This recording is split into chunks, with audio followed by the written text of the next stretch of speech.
Yo, what's going on? This is the very first podcast of the Off the Glass podcast, baby. Let's get it, man. Um, just a little background, man, of what we doing here.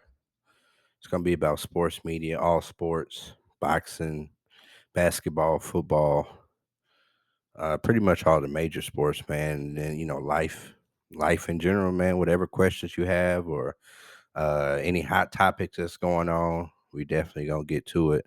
Um, First off, man, I want to get to it. Let's get right into it, man. We got the Denver Nuggets defeating the LA Lakers, man, in a four-game sweep.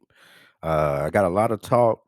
A lot of people's coming up to me talking about, oh well, since LeBron got swept, he's not the GOAT, or he shouldn't even be on the Mount Rushmore of basketball. First of all, guys, what has LeBron did for the league? He's done a lot.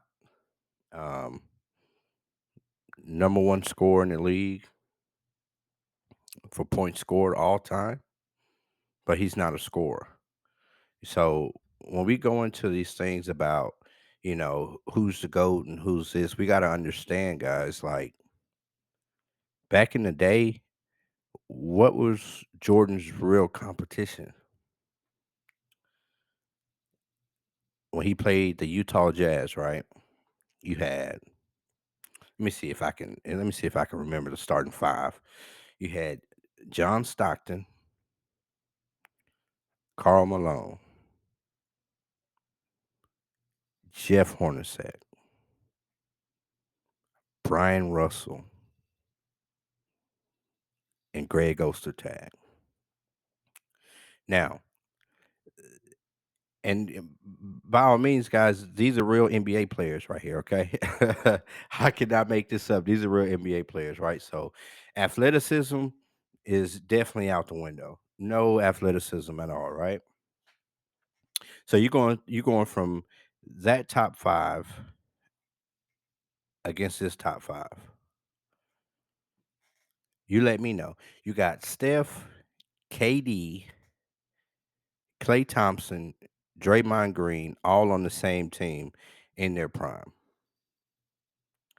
And you mean to tell me what team is better and who went against better competition? I'm not saying that Michael Jordan didn't have competition. And I'm not saying that Michael Jordan wasn't that guy. He definitely was. But when we compare errors and we compare who's going against who, come on, y'all. Come on, baby. Try put it back up. Come on. Y'all look at that starting five and tell me you can take them. Because we can't forget, MJ, he got swept in the first round. Right? Yeah, he got swept in the first round. Um, really, things didn't pop off until Scottie Pippen came, and you got to understand, it's like, okay, so you have Scottie Pippen. Okay, I guess he was trash, right? Okay, he was an average player. Okay, you got Ron Harper. I guess he was average, right? We forget about that. We got Steve Kerr. He was a marksman, 3-point shooter, and then we got Tony Kukoc. Tony Kukoc back then was the Dirk now of what that was later back then, right? So, um, when they went to the USA game, they actually had to come together and be like, "Look, I know we drafted Tony Kukoc, but guess what? We're gonna take it to him. We're gonna show him that he's not really what he is, right?" Hey, I'm sweating and everything like that. It's a little hot in here. A little hot. Uh, But yeah, guys, man, when we talk about the GOAT talk and we talk about this and we talk about that, we really just gotta analyze it for what it is. And Michael Jordan was the GOAT of his era, and LeBron is the GOAT of this era, right? Um, so we just gotta continue to get better as far as like how we're grading things, right? If LeBron makes one mistake, oh, he's not aggressive. Oh, he can't, he doesn't make the last second shots. He doesn't do this, he doesn't do that. A lot of these people out here that really be talking or saying what he does and what he doesn't do, man, pull up your high school stats. Matter of fact, pull up your middle school or elementary school stats, bro. Is 9 times out of 10, y'all probably not making no noise. Y'all probably not making no noise. You probably didn't have a D1 scholarship, you know, you probably didn't have a D1 scholarship. You're probably not even in the realm of making it to the NBA. So how can we get on one man who is 38, by the way? He's 38, about to turn 39 next year. He's been in the league 20 years, going on his 21st year, and he leads a team where they was in 13th place after the trade deadline. Then they make a trade and he brings them all the way to the Western Conference Finals. That's not happening, guys. We have to realize that. We really do have to realize that. Like at the end of the day, when he retires, we're gonna miss it. When his greatness is gone, we're gonna miss it. And I'm just glad I'm here to to say that I seen it, I witnessed it, and his mantra will forever live on in the NBA because not only as far as what he did on the court, but look what he did for other players too, right? Look what he did for other players. People are getting paid because of that man. If you think that the TV contracts are not going up because of LeBron, you're shitting yourself. Like you really are, man. Like you have to be able to understand what he's done for basketball totality and then what he did for the game, right? Like Jordan is real. I love Jordan though. Like you can tell. I love Jordan. I love his shoes. Definitely love his shoes. And I buy them to this day. Definitely. But when it comes to basketball, who's the greatest? You can go 1A, 1B, or 1A and 1A and 1B. Pretty much how I look at it. Like you can't go wrong either way.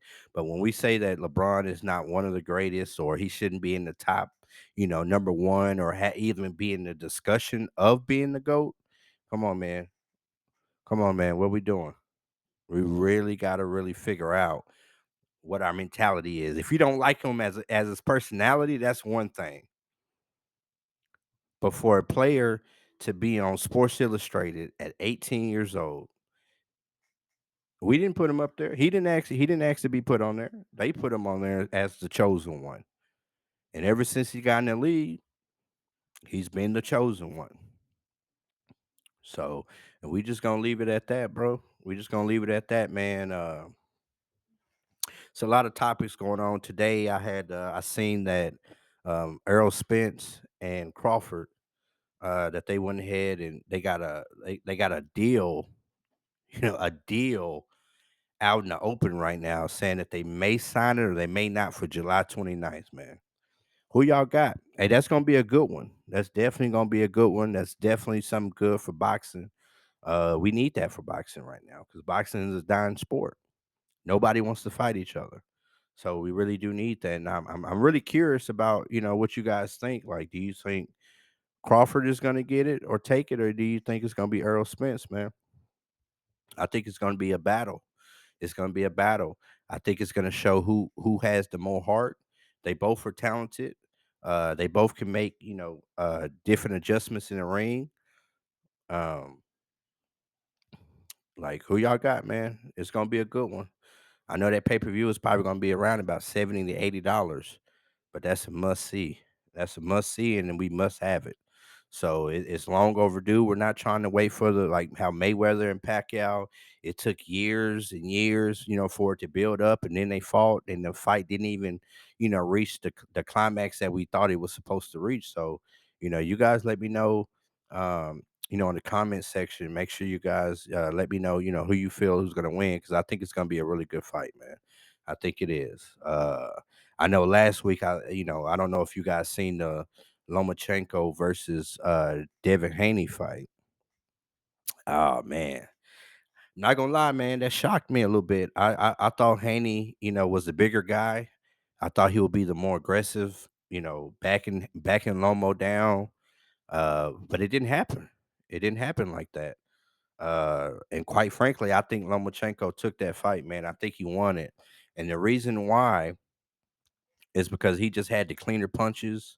I felt like he hurt Haney a little bit more than what he did to Loma. Haney worked him to the body in the first couple of rounds, but after that, it was a little iffy. It was a little iffy, and so you know, I don't think Haney is on Stevenson's level, and I definitely don't think he's on Tank's level.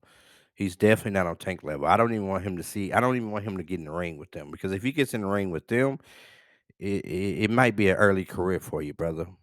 So, Devin Haney, if you seeing this, man, I respect you, but the showing that you put on against Loma and you're the unified champion, yeah, you got to show a little bit more. You got to show a little bit more, man. You got to show a little bit more, guys. Uh, but yeah, bro, like with boxing as a whole, man, I just think that the more fights and the more good fights we get, um, we definitely need that. We definitely need that. We don't need you know this scrub versus that scrub, and then they hype it up. We ain't got time for that. I ain't paying how much I work too hard. I work too hard to pay for a pay per view, and I know it's not gonna be what it's supposed to be. So hopefully we get this fight, man. If we do, hey, I hope we do, but if we don't, I'm not expecting. I'm not. I won't expect this fight until I actually see that they both signed the contracts. Because right now they're just putting it in the air. They're just putting it in the air right now. Like oh they agreed to whatever. Okay, well show us the contracts. Y'all sign them. Come up with the actual date. I know they said July 29th um, at the Mobile Arena in Las Vegas. And if that fight happens, man, I might go ahead and go. I might go ahead and go and and drop a podcast out there for you guys. Probably at the MGM Grand or something like that. If I stay there at the Bellagio, who knows? But if it does happen, man, I'm definitely gonna get out there and I'm gonna try and make it happen for y'all, man. Y'all make sure y'all like, subscribe. Like I said, this is the first off the glass podcast, baby. And it's going up from here, man. As you can see, I am a LeBron James fan. Um, but I'm not oblivious to, if he makes a mistake or if he's not doing certain things, I call him out on it. I do rep the Cowboys, as you can see right here. Um, I know that's gonna bring a lot of haters. I know it's gonna bring a lot of haters, but you gotta understand, man. Like I was born into it. That's my excuse. That's my excuse. I was born into it, man. I was born into it as a fan. So everywhere we go, there's Cowboys fans. What would the NFL be without the Dallas Cowboys? I wait. What would the NFL be without the Dallas Cowboys right now? Without that star on that helmet, mm, the NFL needs the Cowboys to be in the playoffs. The NFL needs the Cowboys to win a playoff game. The NFL needs the Cowboys to be back in the Super Bowl. If the Cowboys make the Super Bowl, when that ever happens, I'm not one of them ones where I'm like, oh, we going to the championship every year. We going to the championship next year. No, we need to get better first. Then we need to build that team up to make sure we can get there. But if we do, and when we do get there, I guarantee you that would be the most watched NFL football championship game ever, ever. From the sellouts that'll be there to the TV networks. Hell, they probably be playing it on they probably playing it on KERA. You know what I'm saying? They gonna be playing it on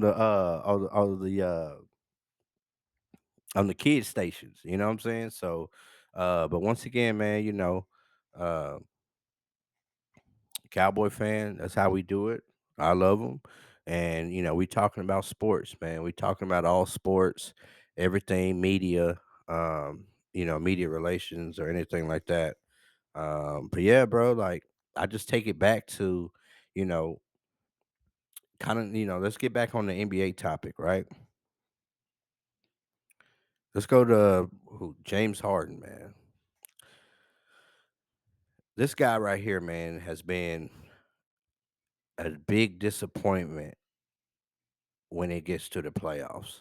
Like, I've never seen a player go from dropping 22 points a game, 25 points a game, 30 points a game, 40 points a game during the regular season. And then when it matters most, you can't make a bucket, bro.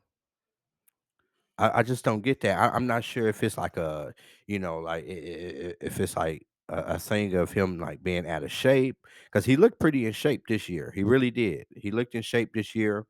They had Joel Embiid. He got the MVP. So a lot of things was looking up for him, but I just don't know, man. Like I think James is one of those players where he can get you a great regular season, have great regular season stats, get you to the postseason. But after that, man, if you want to be a first round, second round exit, you know, bet on James. Bet on James, baby. First or second round, bet on James. Um, and then we still got the Boston Celtics versus Miami Heat. Y'all called me crazy. I'm calling it right now. Calling it right now on the first podcast of Off the Glass, baby. I'm calling it right now. The Boston Celtics will win in Game 7. They're gonna take it to Game 7 and they're gonna win it. And the reason why is because Jalen Brown hasn't gotten off yet. Tatum hasn't gotten off yet. You see what I'm saying? So they're going back home after they just won last night. You see, they're going back home. So if they win that second game, you got to understand who Miami Heat has, right? So Miami Heat has players where right now they're comfortable. Right now they're comfortable. But if they make it to a game 6, if they go to game 6, which they will, those shots that you putting up in the first, second quarter, okay, that's good. But once it get to the third quarter, around about the 4 minute mark in the third quarter, start of the fourth, and those shots you shoot, if you start to miss them, it's gonna be a mind thing, right? It's gonna start trickling down their mind, like, oh man, we should have ended this earlier. So now they're gaining their confidence. They're really gaining their swag back, Tatum, he's gonna start hitting buckets. Jalen Brown, he already took the mask off. You know, we ain't gotta remind him what Future said, right? Mask off, baby. So, I really feel like they can come back and win. I really do. Um, they got a good coach, a good coach that comes up with a good game plan as long as they're scrappy on defense, getting the 50-50 balls, and just really, making sure they trusting each other out in the court, they can play. And I know they can. Cause don't get me wrong, I love Jimmy Butler, but I don't think Jimmy Butler like that though.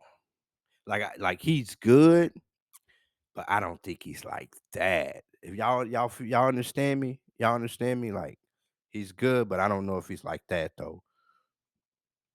And you got to show me something though. Maybe he is. Prove me wrong. Prove me wrong, baby. Prove me wrong, man. Uh, but yeah, guys. This is my first podcast, man. I know I probably say it again a little bit later. Um, but y'all be rocking with me, man. Whatever topics y'all want to talk about, or sports related, life related, or anything like that, man. Let's have a discussion about it and let's talk about it. But I'll end with this though. LeBron's the GOAT. LeBron is the GOAT, man. The reason why I say that is because he's 38 and he's still a top 10 player in the NBA. Still top 10 player in the league. Like Jordan, not Jordan, but LeBron may be the first player to retire, right? And still average 25 a game. I don't know any player, like usually when a player retires, you like, oh man, Kobe put up 40 shots to get 40 points. RIP Kobe though. I love that man. RIP Kobe. Um, but yeah, like you see it from all the greats. Shaq, when he retired, he wasn't putting up numbers like that.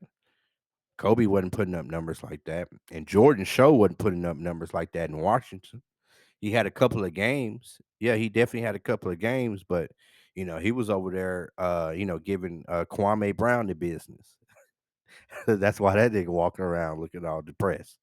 Um, but you know, from there you just got to look at all the greats, man. Carl Malone and Gary Payton when they went to Los Angeles. Y'all remember that when he went to LA and they played the Celtics? I think it was the Celtics or Detroit that they had played. Um, but they got smacked.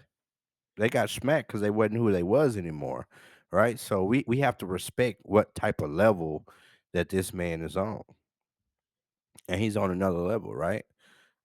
He's surely on another level, man. I really do believe that, and y'all see that. It ain't nothing to believe, Seeing is believing, right? So if you see it, then go ahead and believe it, man. Go ahead and believe it. Um, But yeah, man, I appreciate y'all coming along on the first podcast, man. I just wanted to get in here, kind of give y'all, a little representation of what I'm doing. I'm gonna have some special guests coming on the show. I'm gonna have some special guests coming on the show. Y'all gonna love them. Y'all gonna love their attitude. You're gonna love what they bring to the table as far as their sports enthusiasts, knowing how to talk sports. That's one thing about these podcasts, right? Like you talking sports, but do you really know it, right? Do you really know it? You know, so y'all can listen to that gibberish that's out there, and these people that's coming up with these, that's never played a sport in their life, never played a sport in their life, and they trying to hold professional athletes to a position that they never could do. Oh my God. You gotta be kidding me. You gotta be kidding me. So, um, but yeah, like I said, man, hopefully this is gonna be hopefully y'all having a good week out there. It's Wednesday going on Thursday. We almost there. We almost made it another week, y'all. So y'all make sure to like, subscribe, and share the YouTube, share the page. Um, and all that, guys. Like we about to be building. As you can see, I'm starting. I'm starting from the very beginning. But as I grow and as we grow together, man, we're gonna have more topics. It's gonna be more in sync, and all that good stuff. So y'all make sure to link up with me, man. Once again, this is Off the Glass podcast, show number 1, and we out.